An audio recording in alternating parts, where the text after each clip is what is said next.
Yes, hi everyone.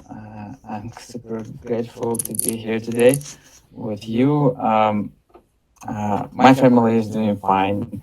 We actually managed to leave our city the very day everything started, and we traveled to the eastern part of Ukraine. And right now, my family, my wife, and our son crossed the border, and they're in Europe, and I'm still here in Ukraine, in the western part in Carpathian Mountains, and it's pretty safe over here. And I'm just renting a little room in a cabin with a couple member families as well. And yeah, we're just trying to help others to keep in touch with everyone, with members and others, and to support them, find a place to stay or send some money, and so on. Gotcha. Well, I Are don't know you? if you have any other questions I can answer. Anyone has any questions for Anton?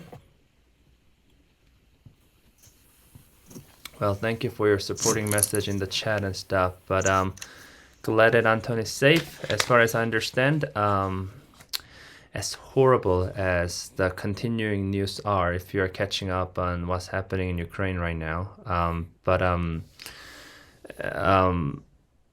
there are also our team members are relatively safe, and then Antony is actually in the stake presidency, and many of his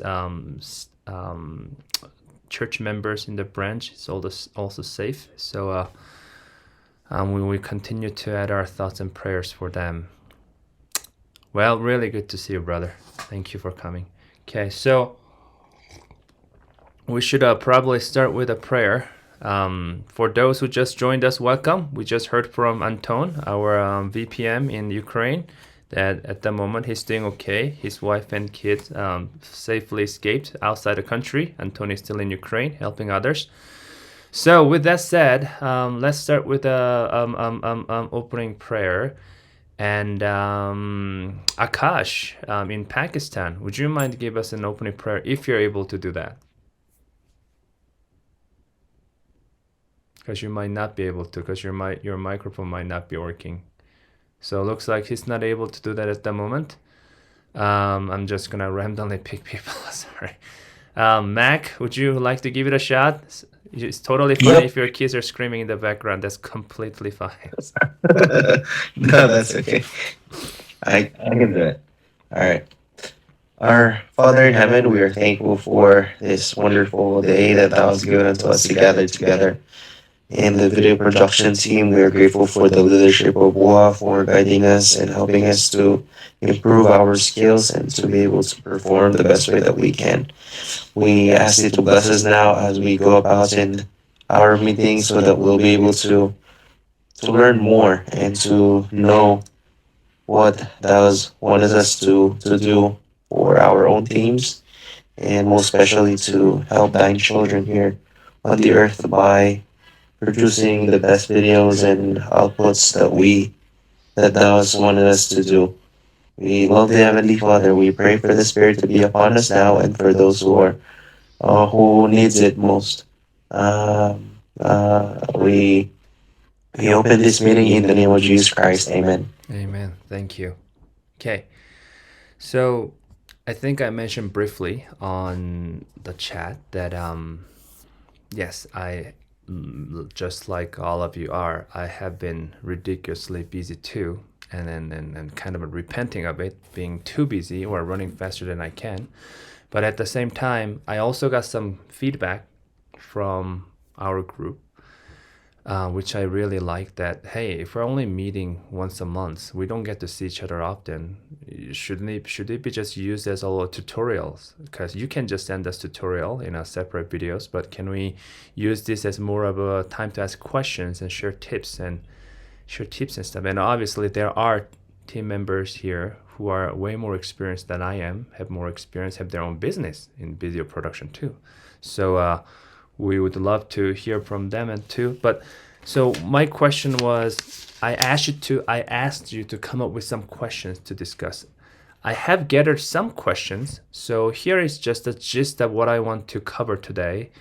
but I would give more priority on you, you asking questions. So some of the question is little bit of how all of you probably received an email here. If not, tell me that I told you before that, hey, we're going to talk about audio editing. That's what I said last call. But then I heard the feedback that, just send us those trainings separately. This meeting should be more of a discussion and a share ideas and get to know each other and work together. So I sent out I don't know, was it like 2 hour long video? No, 1 hour long video, right? If it's 2 hour long, I'm very sorry. The editing tips video, and then some of you found it helpful. And some of you already knew all of those, so that was great. So audio. So what I decide to do, I'm gonna send you as a trainings too separately, but I send you a plugin, a quick fix plugin, that is somehow free, which is ridiculous because they're going out of business because they're getting merged to Facebook or Meta. So they sent out.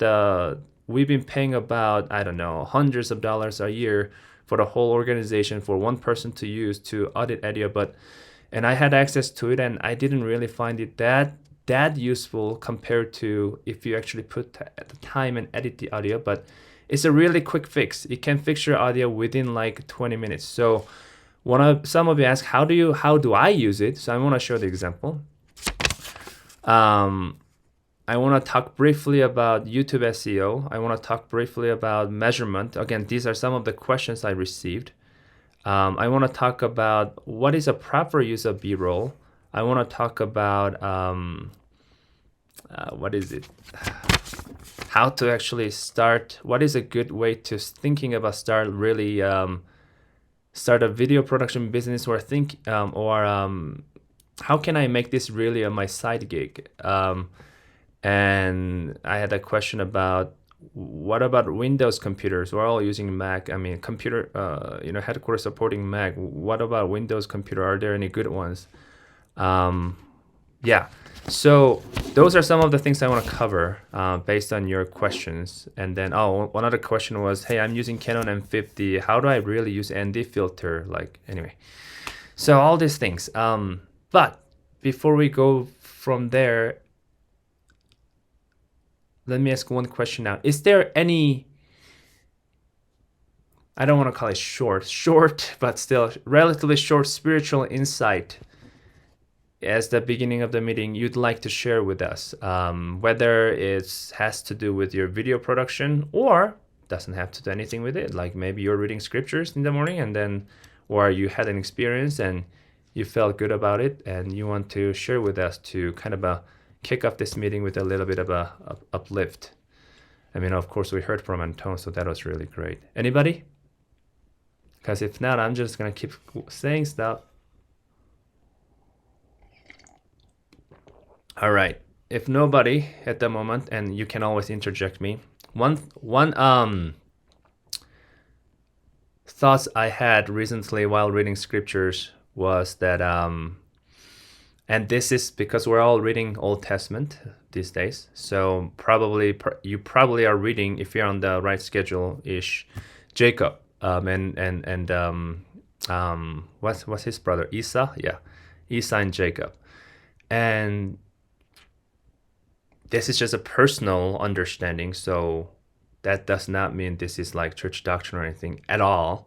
But when I see it, of course, we don't have the full information, but from just the scriptures, we see that Jacob and his mom, Rebecca, knew that Jacob is going to take the birthright.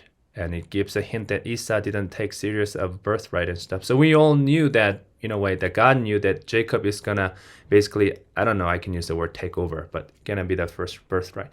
But I think Jacob and Rebecca was a little bit impatient about that, and then they knew it's gonna happen, but they didn't know when it's gonna happen. So they want it to happen. So they kind of I feel like based on scripture reading, use their own knowledge or ways, deceit in a way, kind of deceit. And obviously God knew everything ahead, but so he cheated basically in a way.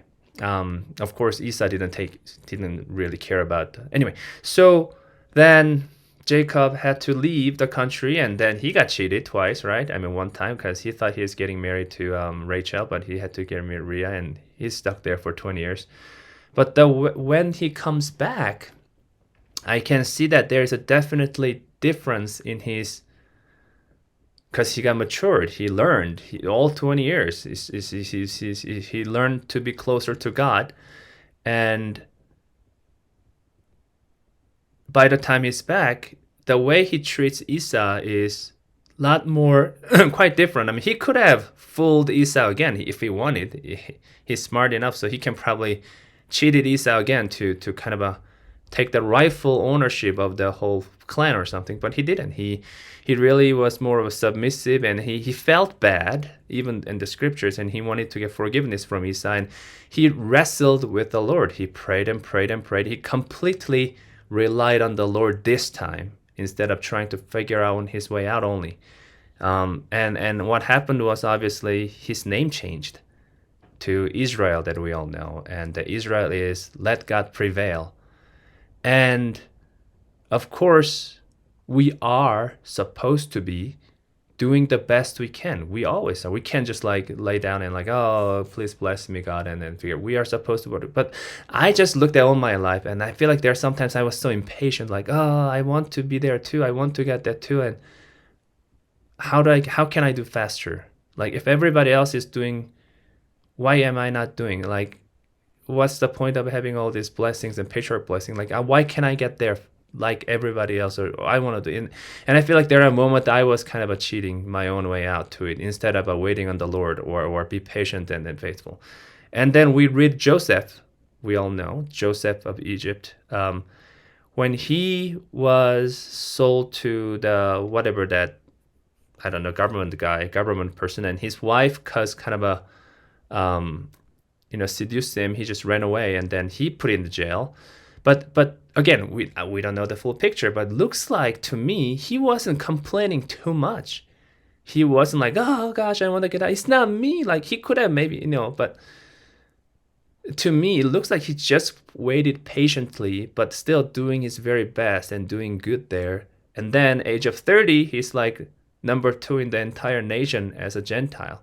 So that's kind of a, I don't know, necessary contrast, but relying on the Lord is something I've been seeing there. That I think God does let you do it if you want to really get your way out. Like Martin Harris asked, prayed, bugged, and Joseph Smith bugged God 3 times, and God is like, okay, if you want, like, then give the script to Martin. He did, but we know what happened. But then God also knew what is going to happen. So anyway, long story short, that's what I want to share with you. Okay, so with that out, let me share my screen, and then please do ask questions in the middle, because I'd love to, and then we'll get used to this kind of stuff. I want to kind of share a quick video with you that I shared with everyone else. I mean, not everyone else. On our Facebook page that you already probably have watched. So we have a video from the India team. So Elder Razman is coming this Sunday, and we just really quickly filmed this video. So really short 1-minute video. Hang on a second. And this might be a little fun. Visiting us. Yes, we're gonna have a one. Hey guys! Hey guys, how are you? Doing good, how are you? Hey, did you hear? What? What? Elder Razman is visiting us. Yes, we're gonna have a wonderful message from an apostle. Wait. Who is an apostle? Well, in the Church of Jesus Christ of Latter-day Saints, we have an apostle who are the special witness of Jesus Christ, and they are sent to teach the principle of salvation to others. And I would like to invite you all to join with us and hear his wonderful words. We are so excited to tell you that on 13th of March, it is a Sunday, we are going to have a stake conference at Hyatt Hotel. One of our apostles, Elder Razman from the Church of Jesus Christ of Latter-day Saints. So something like that, okay? And then that information here. And the end, what happened is Elder Razman ended up liking and commenting on the video, which was quite exciting. So this is kind of a, so basically we just scrambled everything and then tried to really do quick. One quick thing I'll tell you, this is our second try This is coming. because we filmed this another video at least a week ahead, but then something happened and we lost everything, all the data. So we had to film hold this again. So again, just when in the midst of everything, when you're filming outside or busy, be careful, obviously, not to forget anything, lose anything, or forget things, or make sure that it is actually being filmed. That's one thing that happened to me before. Hence why it's good to have, unless you have a lot of team members, which you don't, have a minimum needed equipment is the best instead of having tons of stuff, right? Especially when you're filming outside. All you need is just a camera and lav mic, and then maybe shotgun mic, maybe. But that's and then the ND filter, and perhaps reflector if you have one more person to go with, or the reflector thing or the shade thing that blocks that diffuse the sun, if that makes sense. So I'm gonna use that as an example.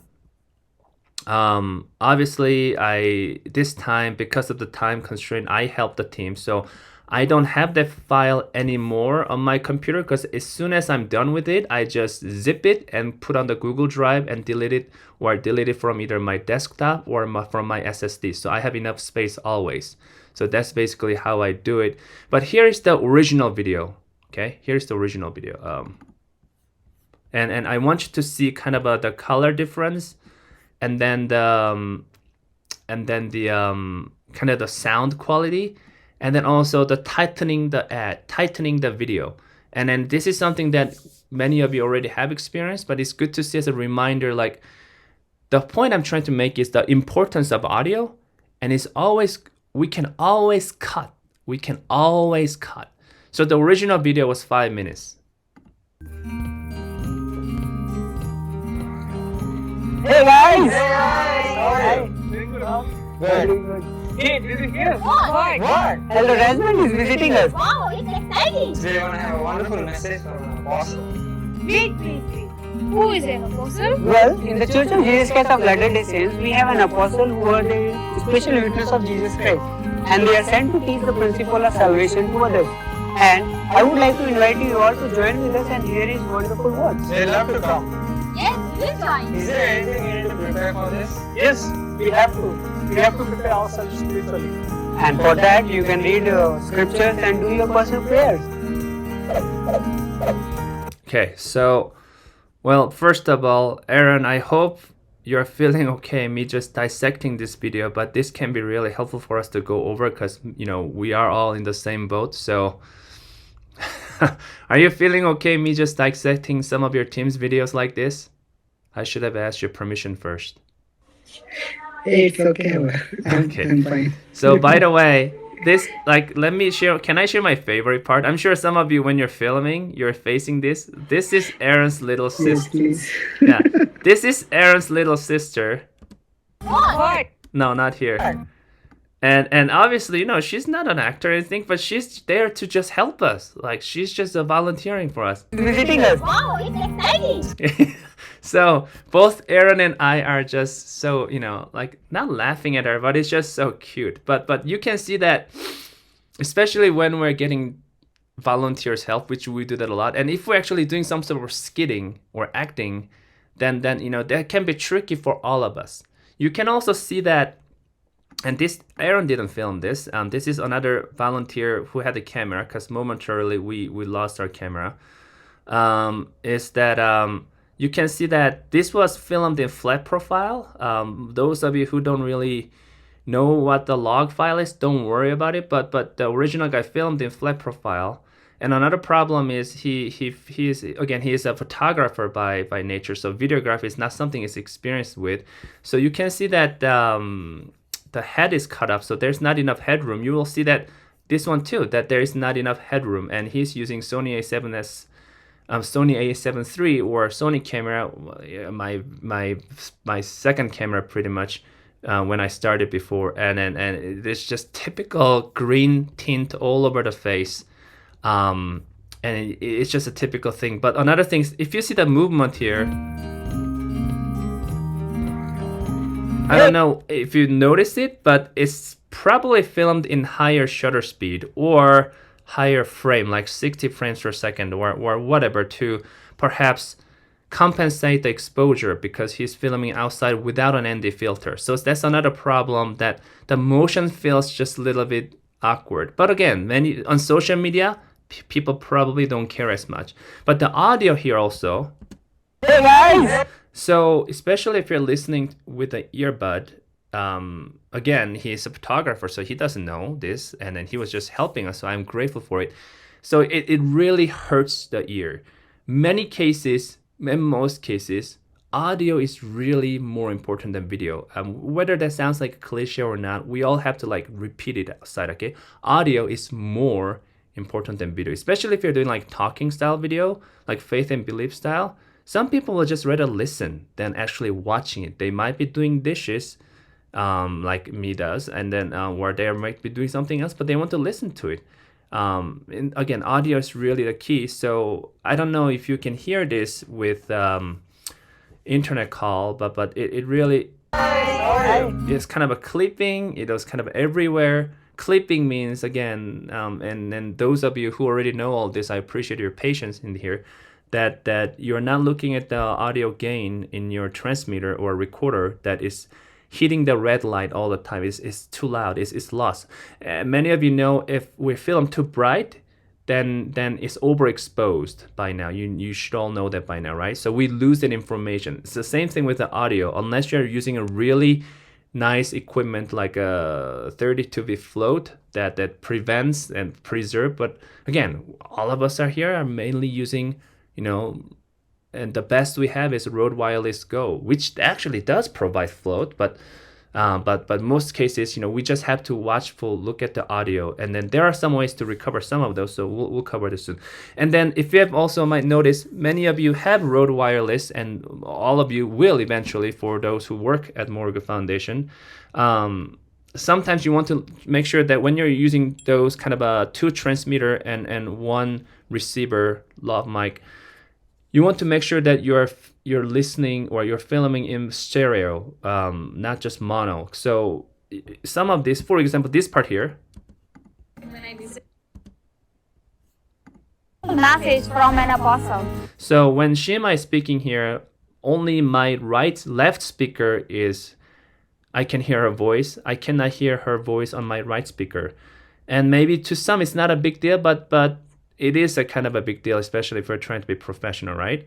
And if you're using earbud, many people do, you're only hearing from the left ear. Again, that's the user experience. And the background music is too loud. In the Church of Jesus Christ of Latter-day And then again, so something like that. And and some of the B-rolls, we might say that, they're not really natural. They feel a little bit too staged. And this one is, like, again, the guy who filmed this, scriptures and if we're moving too fast, I mean, it doesn't really mean much. And then the headroom. So there are kind of all things that we can kind of look at it and then prove. But what we did here is, so as I mentioned, I already deleted all my stuff here, but I downloaded what I uploaded. So let me put that out really quick. Okay. So what I'll do is I'll just put it here, and hopefully I might have, because I spent about, I think, 35 minutes to edit this video because I was in a super rush, and so this is just a plugin. Okay, so what I'll do is, where is the desktop? To give some example of that is,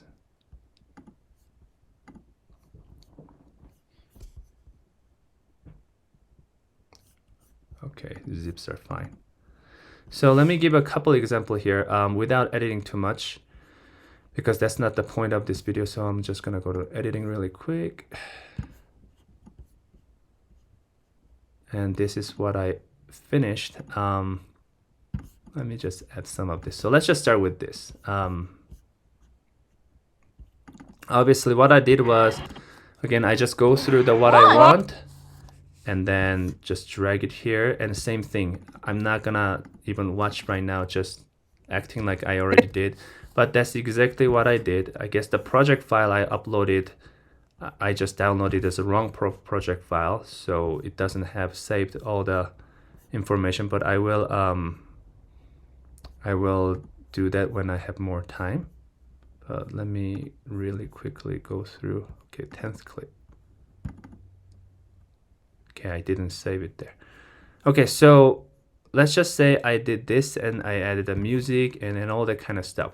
One thing I want to show is that, so this is just an example. So when this is filmed in log profile, it's so flat. The whole point of flat is that there will be enough more dynamic range or more information saved. So when we restore that, then it will be able to get more like information, and then the video will look richer and stuff. My quick advice here is that if you don't know what it is, don't worry about it.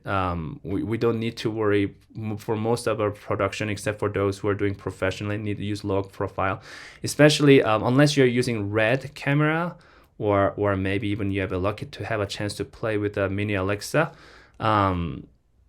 or you're using the Blackmagic like what I do.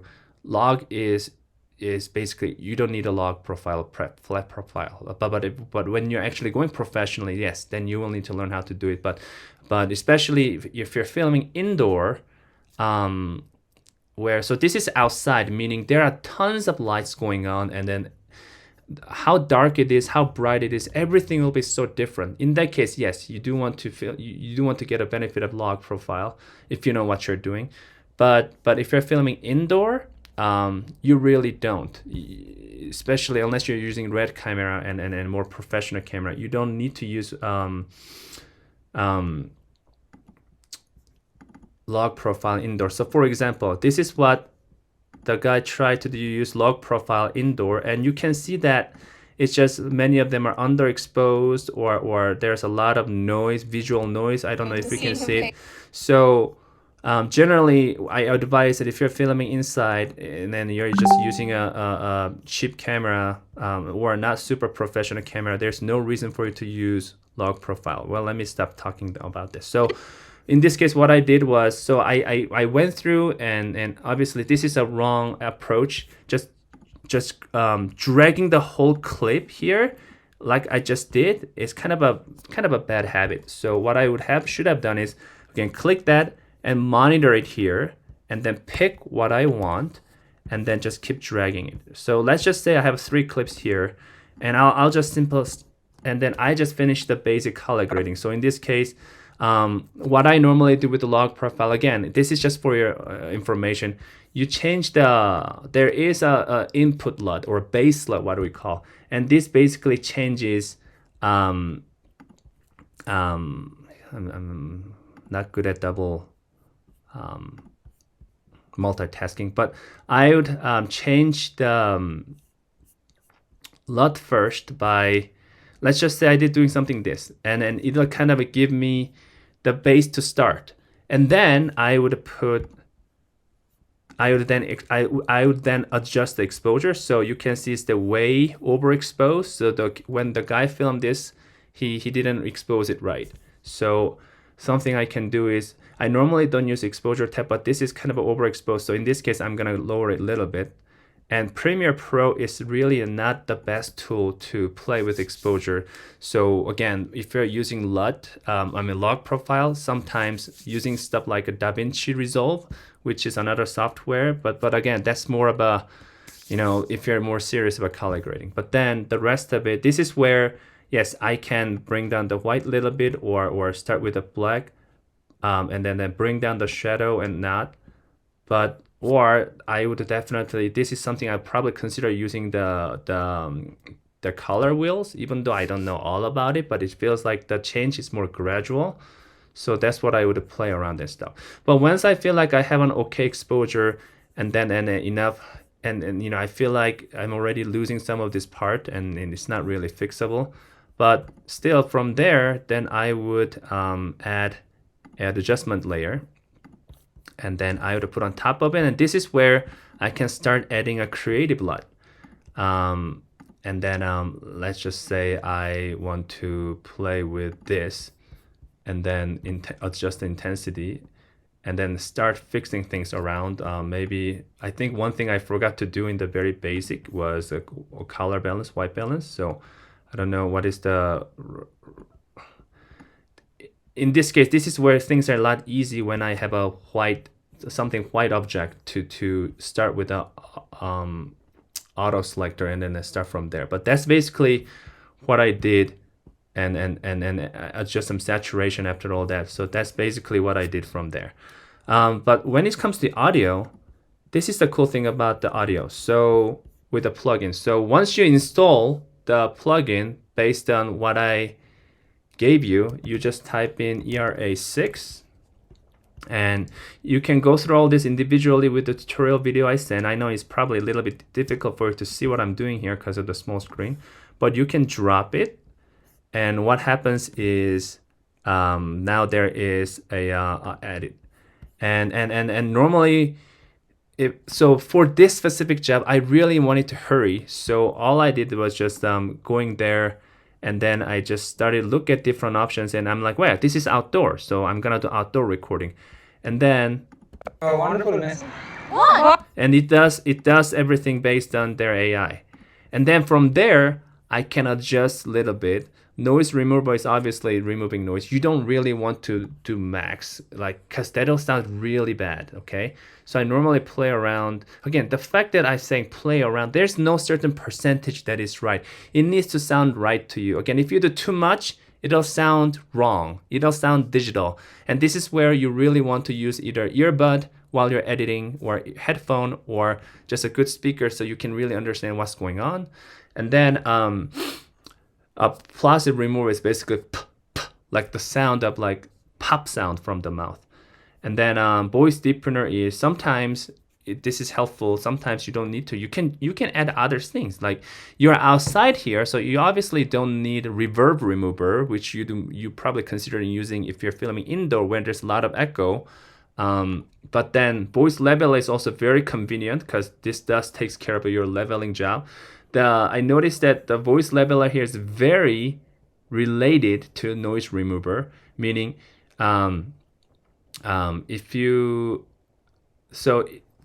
what you do here affects this a lot. So you might want to look at it, meaning if you lower it, then the noise level will be harder. But if you do too much, again, then it's gonna sound like cyborg. Like, you don't want that. And of course, indoor, you can try something like, what do you call, podcast ready. I didn't really find this that great personally because of their EQ isn't really that great. Again, if you don't know EQ, it's fine. It's just makes your sound more richer and not like. Anyway, let's try this out. So what you gotta do with EQ, you will, especially if you're filming inside and then you're trying podcast ready or indoor, you will automatically see this thing called auto EQ. And what you need to do is it says learn. So I just gotta play the audio a little bit. Yes, they want to have a wonderfulness. If for it to pick it up, and then once it picked up, then you will you can loop it, and obviously you can loop the audio and keep listening. Yes. But if it sounds a little bit too, again, artificial sound, then you might want to give it a little bit more weight, put on the body, and you can lower the intensity. So try this out. That's the best way. De-esser means the sh sound that often you hear a lot in general conference, that the coming out of the lips or between teeth. So, but again, it doesn't do really like a miracle. And all of this, except for maybe deepener, I'm sure there is this is all available in Premiere Pro actually, and in Audition actually. But until we figured it out, this is just an easy way to fix. And then I literally spent like 5 minutes for that specific India video, and then the audio will sound okay. I did a little bit too much there. Better. Yes, they want to have. So, any questions regarding this audio plugin so far, guys, or audio in general, please, or comments?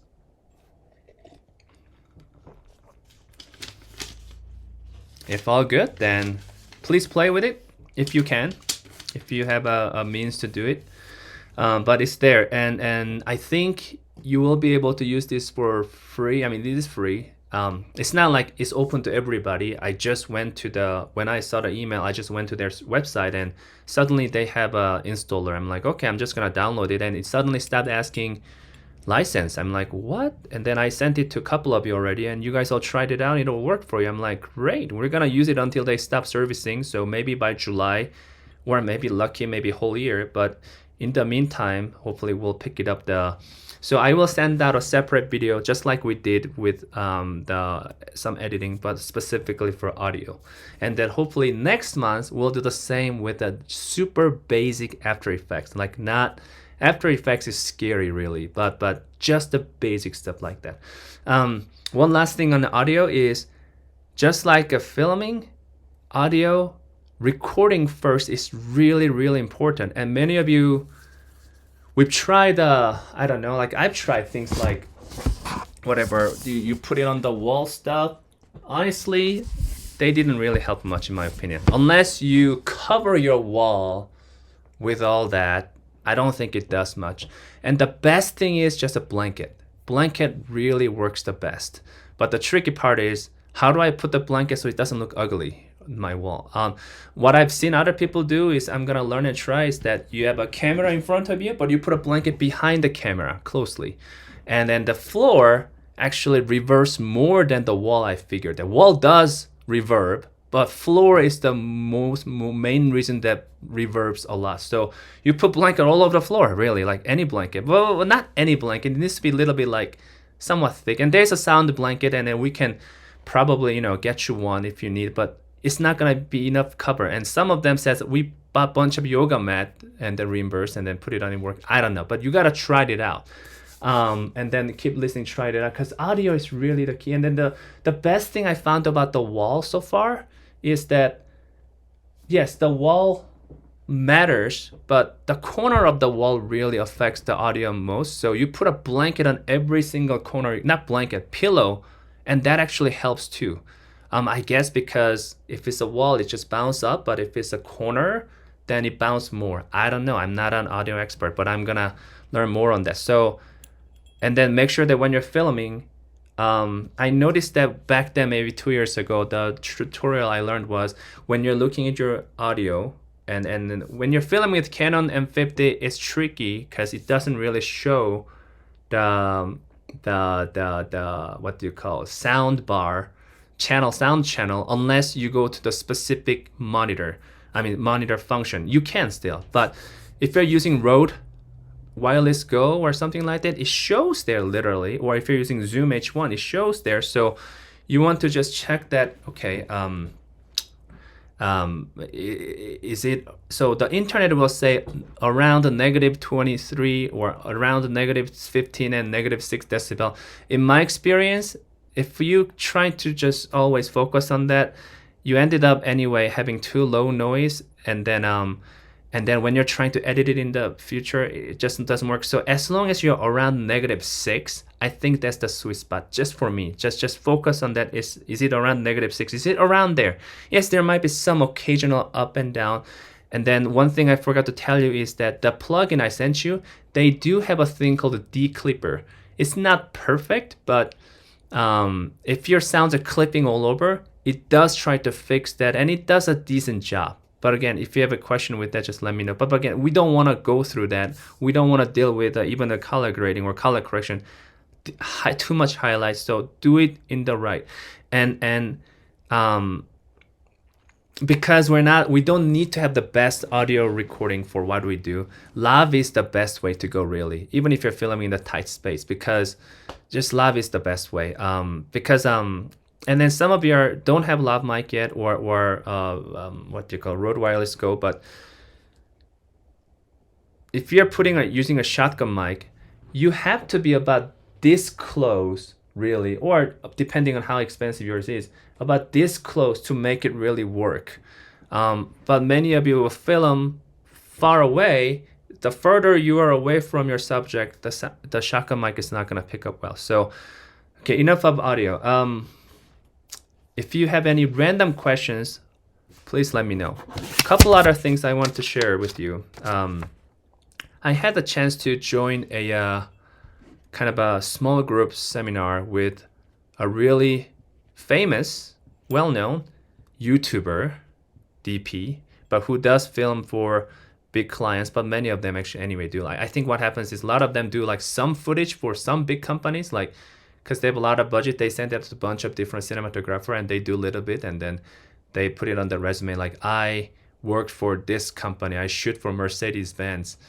But again, it looks good on their resume, so why not? But he's a really good black magic camera user for me, and then his name is Matteo. He's from Italy actually, Anderson. Matteo Balotelli. No, that's a soccer player name. I'm sorry, that's not his last name. But I'm mixed up. But his name is Matteo. I actually don't remember exactly how to say his last name. And Andrew, he's actually moving to Portugal because he's based in USA, but living price is going nuts here. It's just ridiculously high, and the incomes are not going. I mean, like for example, like my salary hasn't been gone up for the last however many years, but then the price is going up. So this guy's moving to Portugal just to have his business, and it's a smart move. But what he said, so he started as a DJ about 10 years ago, and there was a time he almost gave up doing video production. He's like, it's not working. So he decided to become a customer service for Apple. And so he has his laptop, and then he actually working at the Utah a little bit too for one of the MLM companies, which is funny to hear because they paid him okay back then. But then he figured out a couple things and he become really good. He just enjoys what he does. But the one thing I'm going to share from what he shared with us is that for those of you who all want to, I don't know, become a DP, or DP is the director of photography, but basically, kind of who knows how to film and direct and all that.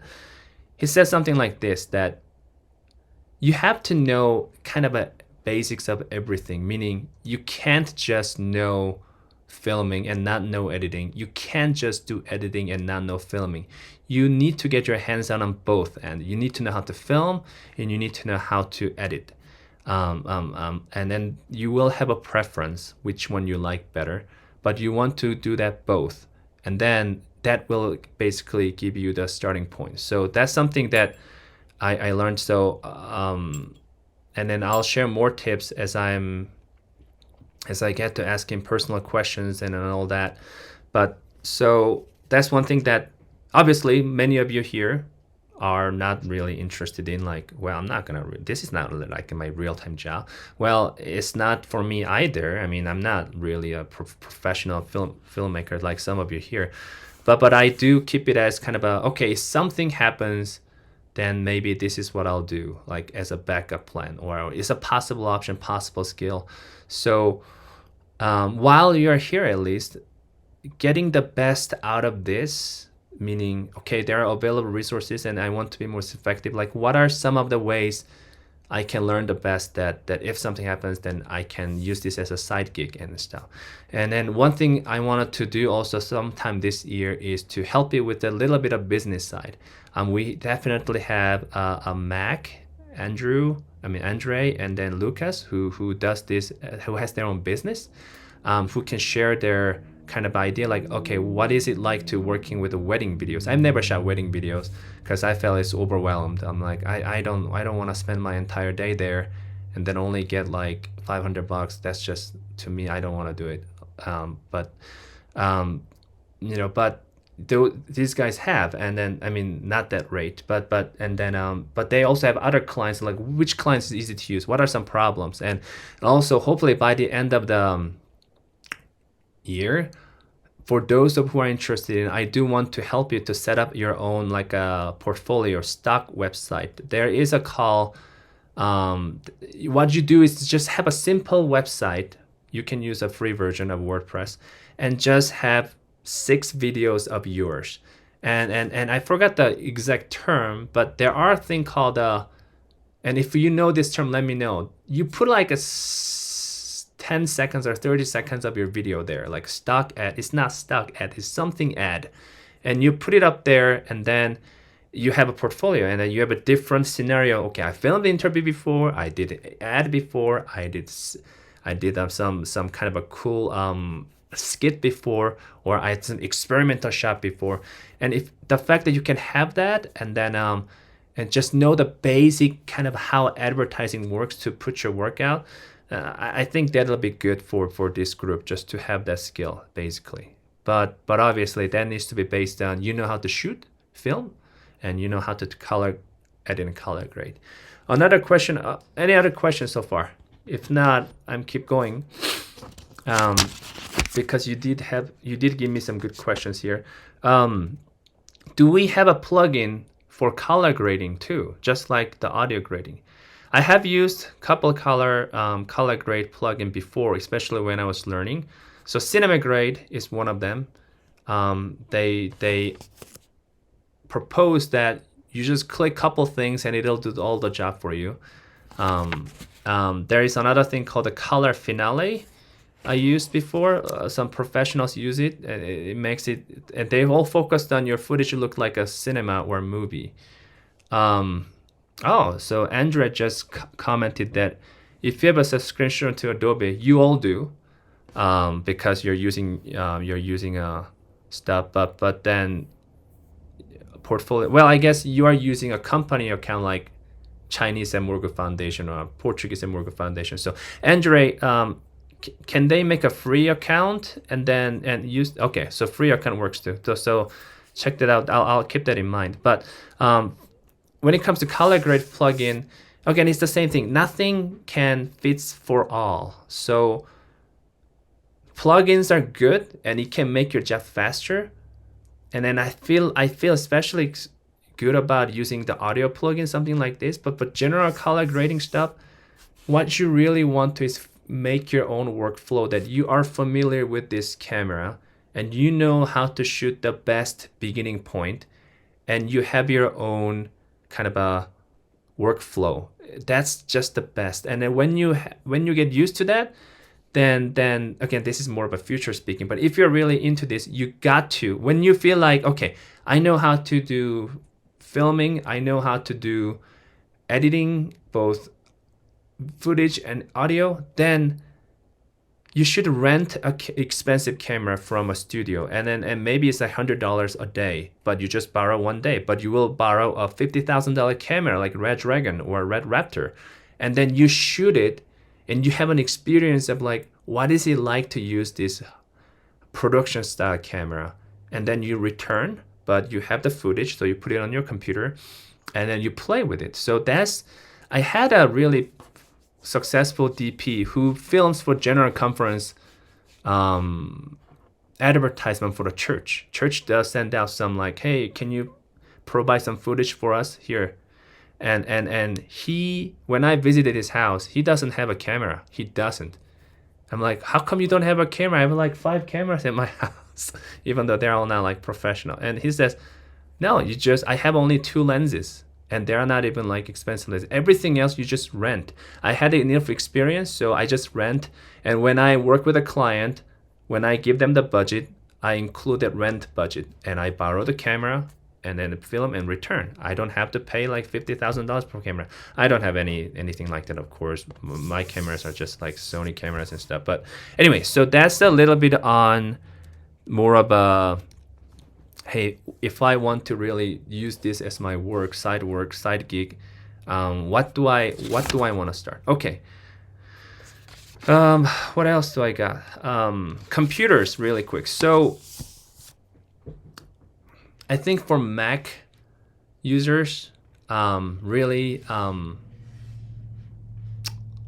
for the budget wise, if we're talking about company support, yeah, we'll probably around always $1,000 around limit there or ish. So it's always just a Mac One Air that is good enough for some 4K and most full HD filming with all this color grading and stuff, which is great. But the biggest problem is the screen is small. You really want to connect it to USB screen. I mean, a monitor. I think those monitors run around $150 or something. But if you are to buy for yours, probably for Mac the best option is the M1 Max with the not M1 Max, sorry, M1 Pro with a 14-inch screen. But the Windows laptop is getting a lot better later this year. They are coming out with a thing called the Elder Lake. It's funny because my wife's cousin works at Intel in Seattle, and he literally works on this. And their Elder Lake CPU is as good as MacBook, actually better in certain cases than Mac. The only biggest problem with the Intel laptop is that they will always get hot.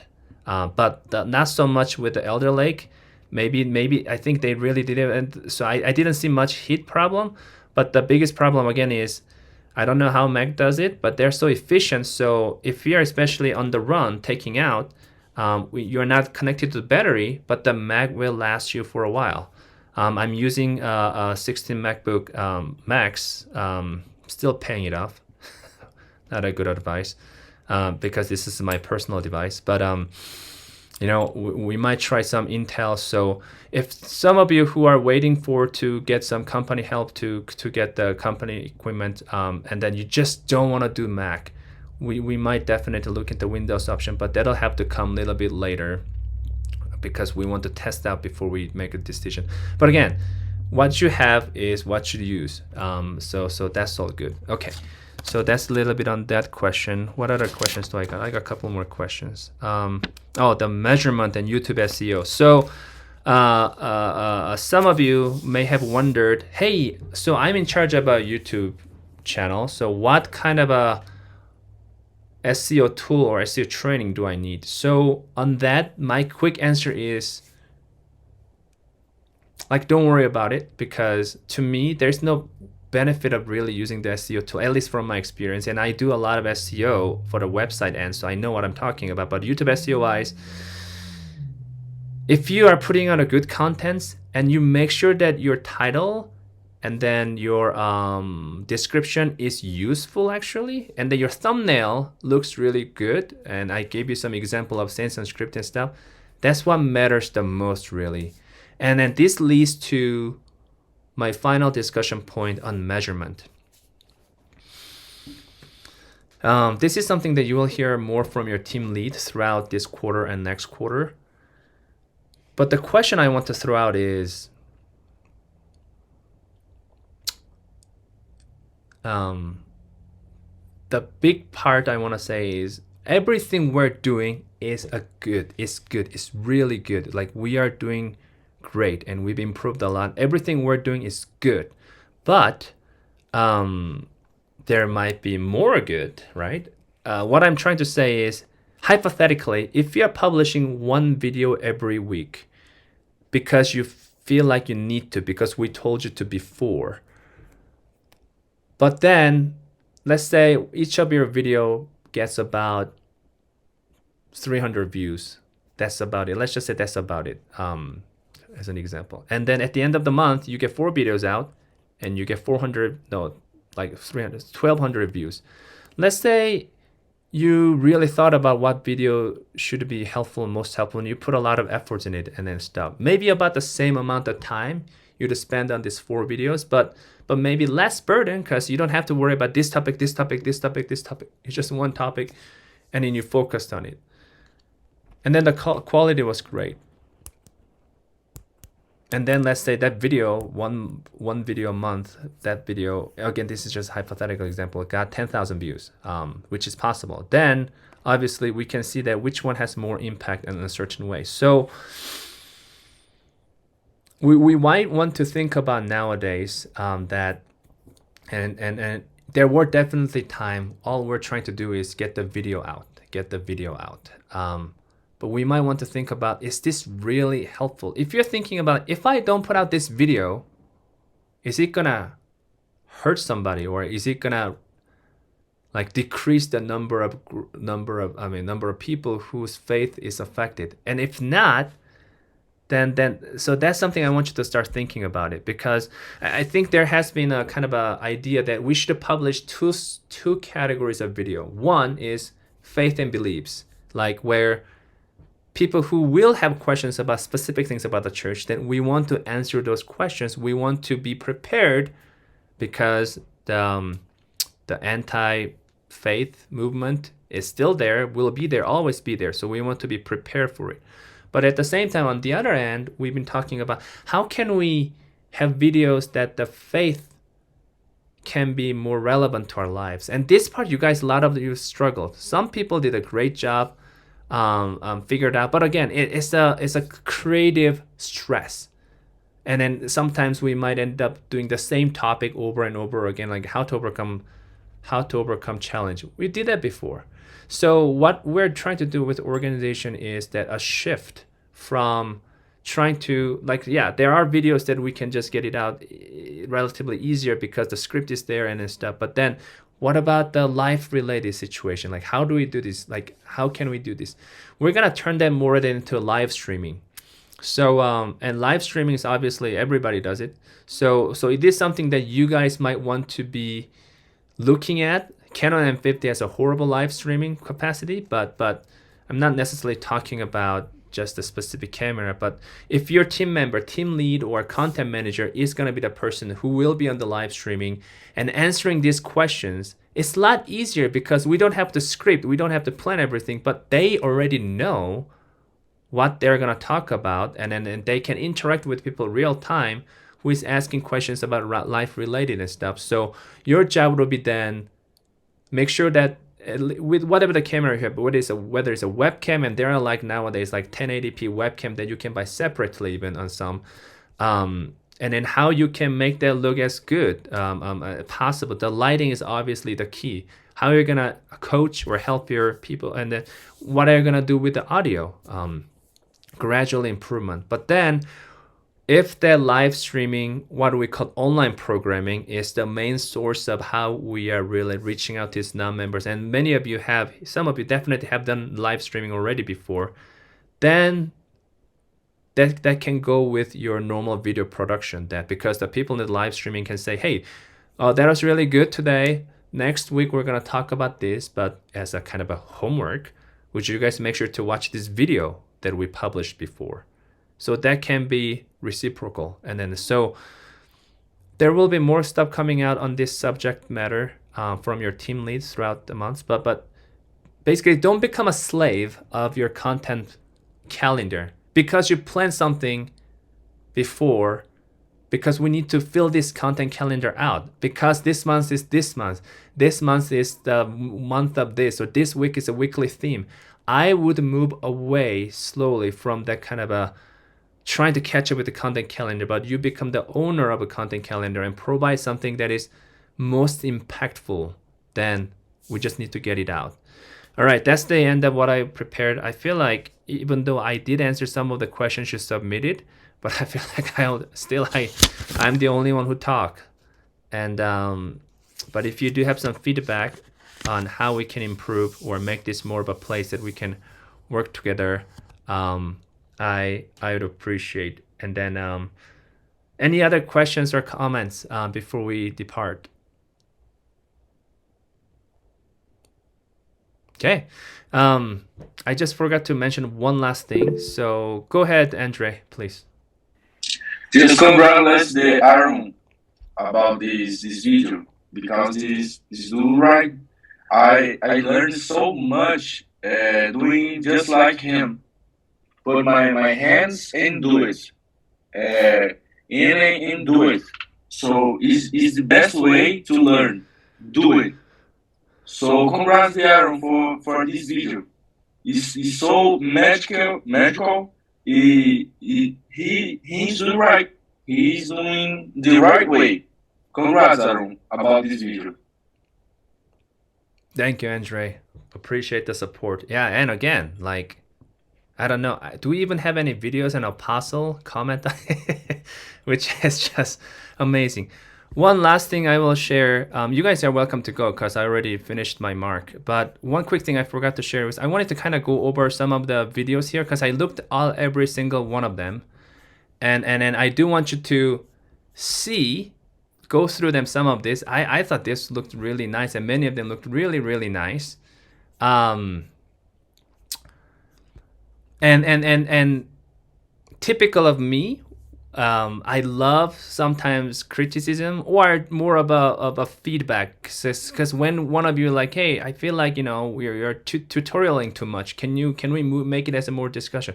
My first thought was that's just a fantastic feedback. So if some of my feedback sounds critical, and if it somehow hurts your feeling, do let me know so I can properly apologize and make. Otherwise, I'm just gonna share my thoughts. Okay, so this one, Michiru used this, and this is her example of using all the Morgat or things that she learned, and then she applied for a short video, which is awesome. The only comment I had on this was that, how much time did you spend on making this? Not that it's bad or anything. No, that's not the point I'm trying to get. What I'm thinking is, I think nowadays a phone app or native app actually can make this too, a lot easier and faster. And in that case, if that's the case, what I would suggest is that maybe get the app, and then also as a video editor or a video producer here, it doesn't mean we have to always use Premiere Pro, right? So this was really great. If a smartphone app or simple app or native app can do this, then try that as well. So you have a diverse kind of a way to make videos. Premiere Pro is not the only thing we can use. We're not, and again, that's not what Michiru was saying at all, but that's the thought came to my mind. So as a video producer, we're creator. So tools serve us. So think about that, possibilities. And then again, check some of this out. One thing I'm gonna mention on this good looking video by Lucas. So again, very good looking, more of a professional, and I don't know how to do any of these, for example, because Lucas is way more experienced than I am. Precisamos edificar permanentemente os problemas e coragem. So what I'm gonna say, and then this kind of transition also was look cool. Would you say that was more of a template you downloaded, Lucas, and then use it? Yes, the transitions were made by the horse, the composer. Yeah, gotcha. Cool. So yeah, there are things that we can download, and again, that's smart, right? It saves time. We don't have to like figure out with our like own skills and stuff. We're gonna say something yet? Sorry, Lucas. No. Okay. So one comment I had on this. So when I look at this good-looking B-roll, and this happens to not just this video, a lot of us, I feel like sometimes we use B-rolls that are look perhaps a little bit too professional or too looking good or too happy. And I sometimes wonder that kind of sets us a little bit too apart from the real life situation. Again, I don't know what he's saying here, so I have zero idea. So it might be perfectly fitting. But if we look at the especially the church videos, because they are like the best professionals too, many B-rolls they use, even for the COVID one or back then, it looks less artificial. It looks more relatable, right?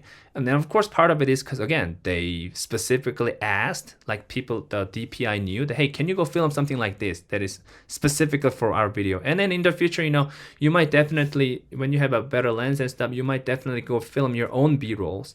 But when you're using B-roll, think about, is this like too artificial or making us too look glorious or a bunch of happy people in the valley, or not valley, but so that's one reason why I suggested that. And again, it might not be the best thing that applicable, but when I see, and we use some of these videos on our own Ad Faith video too. You can just go through videos using the the 4K video downloader that is free, and if there are some good ones, it's more than just. And you can just download some of this. And again, they're not like really well made videos. Some of them are, but it might be able to grab something that perhaps goes along more with, because we're okay to that. You cannot just use the whole video and then just put it on, but you might be able to get more good looking footage that works with us, but that is not so staged, if that makes sense. So that's just the last piece of thought I wanted to add. Okay, I am literally done, and then let's hear from Andre and then move on from there. So this B-roll about the Lucas video is represent more Brazility, more Personal there, the local. persons here and local people.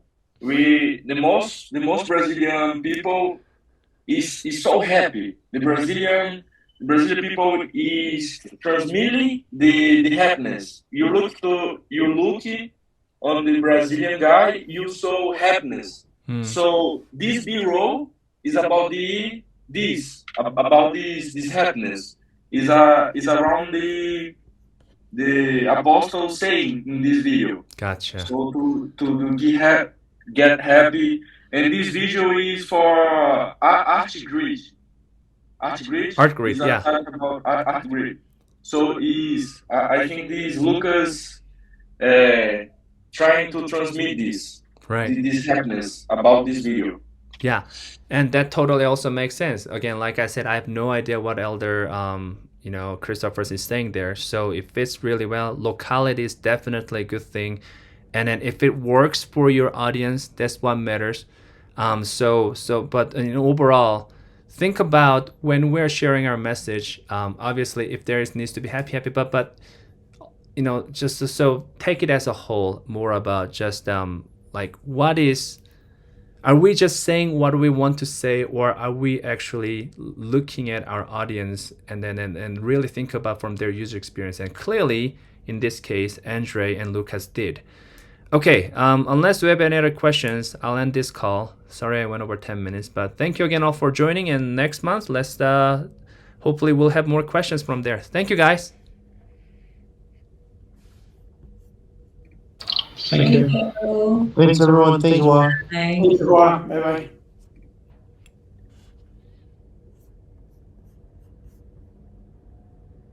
You're still there, Anton. How are you?